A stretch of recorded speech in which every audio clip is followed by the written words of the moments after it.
Şulay bit. Şulay bit Samir. Kız bayramına bağlar hazırlanırız değil mi? Neydi matul kiyle? Biz kilip kırdık şimdi kumullu matul kiyle. Kilip kırdık. Nerse turundasın bu ki bizim? Nerse turunda bu şey? Gitti bizne yaklardan cingız tavlar ortuna. Kısıldı kulnek gidirdi ağaçlarının başına. Şılık mindi kıyaşta kınır kız karabara. Ebiler şoğu bilen kısaldı bizni bara. Sibeli salkın yağmurlar, kurgaş bulutlar yüzü. Jirni hakimlik iterge, tapşırgan Allah kızge.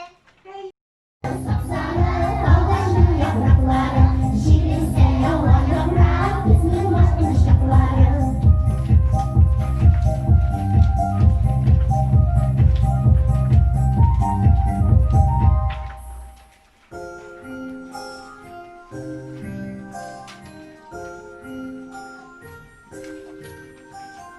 Düşer yaprak, uydu yaprak, ovalarda eyleme.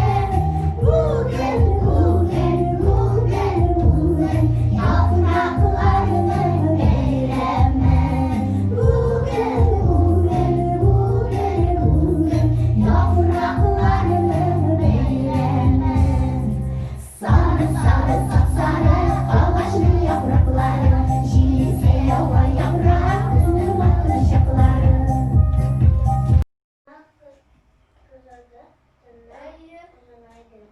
Öyle bir dürüst günler bizden kıskaralar. Ettinler, uzun oyalar iken bağlar kız günü. Tağın kimler bilir, neydi sıfatlar aytalasız, bitti mi? Emir, neydi sözler bilir bizden kız günü? Yomgır yova. Yağmurlar bir kup yavaş, şurayı bir dürüst bağlar. Bağlar. Kız günü jitkene, biz tağın bir eybirine eyteleriz her vakit. Kız jitkeş, kişiler, bahçalarda, kırlarda umaşını jiyalar. Kış jituge bizden